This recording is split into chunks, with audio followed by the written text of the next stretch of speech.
Welcome to দিশার exam guide.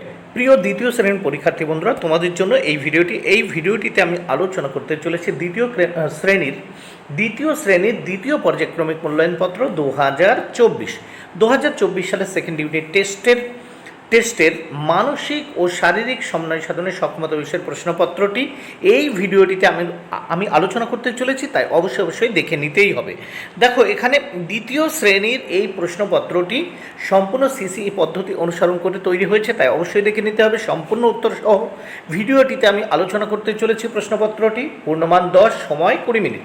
পরীক্ষার্থীর নাম, এখানে তোমরা তোমাদের নাম লিখবে। ক্রমিক সংখ্যা, এখানে তোমরা তোমাদের রোল নাম্বার। বিদ্যালয়ের নামের জায়গায় তোমরা তোমাদের স্কুল বা বিদ্যালয়ের নাম লিখবে। প্রাথমিক শিক্ষা পর্ষদের নির্দেশ অনুযায়ী নবপ্রবর্তিত পর্যায়ক্রমিক মূল্যায়ন পদ্ধতি অনুসারে প্রশ্নপত্রটি তৈরি হয়েছে। প্রথমে এক দাগে দেখো কি বলেছে। এক দাগে বলেছে ঠিক বাক্যে হ্যাঁ ও ভুল বাক্যে না লেখো।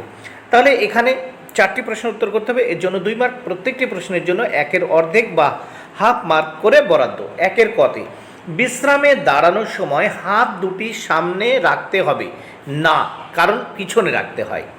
খদার লোফালুপি খেলায় নির্দিষ্ট খেলোয়াড়রা বর্গক্ষেত্র আকারে দাঁড়াবে, এটিও না। গ বায়ে ঘোরার সময় হাঁটু সোজা থাকবে ও হাত দুটি দেহের দুপাশে শরীরের সঙ্গে লেগে থাকবে, এটি কিন্তু দেখো হ্যাঁ।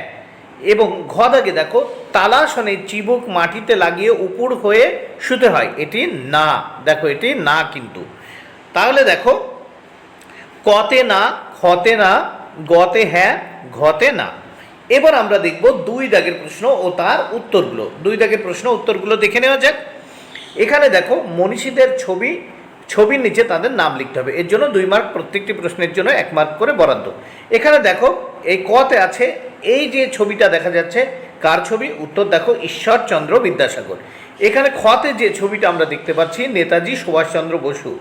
তাহলে আমরা নিচে নাম লিখে দিয়েছি। দেখো ঈশ্বরচন্দ্র, কতে ঈশ্বরচন্দ্র বিদ্যাসাগর আছে, দেখো নামের জায়গায় ঈশ্বরচন্দ্র বিদ্যাসাগর লিখেছি। খতে নেতাজি সুভাষচন্দ্র বসুর ছবি আছে, নিচে লিখে দিয়েছি দেখো নেতাজি সুভাষচন্দ্র বোস। নেক্সট পেজ, এই প্রশ্নপত্রের নেক্সট পেজ বা পরের পৃষ্ঠা আমরা দেখে নেব। 3 দাগে কি বলেছে দেখে নেওয়া যাক। প্রশ্নগুলির উত্তর লেখো। 3টি প্রশ্নের উত্তর করতে হবে, এর জন্য 3 মার্ক। প্রত্যেকটি প্রশ্নের জন্য 1 মার্ক করে বরাদ্দ। 3-এর ক সমাসনের একটি উপকারিতা লেখো। উত্তর এই আসনটি মেরুদণ্ড ও হাতের পেশি দৃঢ় করে। খ দাগে লোফালুপি খেলায় একটি সাজ সরঞ্জামের নাম লেখো। উত্তর লোফালুপি খেলার একটি সাজ সরঞ্জাম হলো দুটি বিভিন্ন ধরনের বল বা ভিন্ন ধরনের বল। গ দাগের প্রশ্ন দেখো উত্থিত পদ্মাসনের একটি উপকারিতা লেখো। এই আসনটি হাতের ও কাঁধের পেশি ও নার্ভ মজবুত করতে সাহায্য করে। উত্থিত পদ্মাসনের একটি উপকারিতা হলো এই আসনটি হাতের ও কাঁধের পেশি ও নার্ভ মজবুত করতে সাহায্য করে।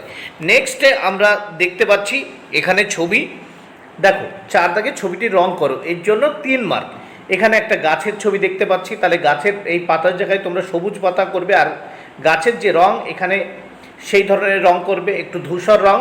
এবং দেখো এখানে মানুষটার ছবি রং করবে, এখানে এই পাতার ছবি আছে রং করবে, এখানে এই একটা মেয়ের ছবি আছে রং করবে, ঘরের ছবি আছে রং করবে, এখানে একটা পাখির ছবি আছে এটা রং করবে, এর জন্য 3 মার্ক বরাদ্দ রয়েছে। বন্ধুরা, ভিডিওটি ভালো লাগলে অবশ্যই লাইক, কমেন্ট ও শেয়ার করো। Thank you very much. Keep watching my channel and my video.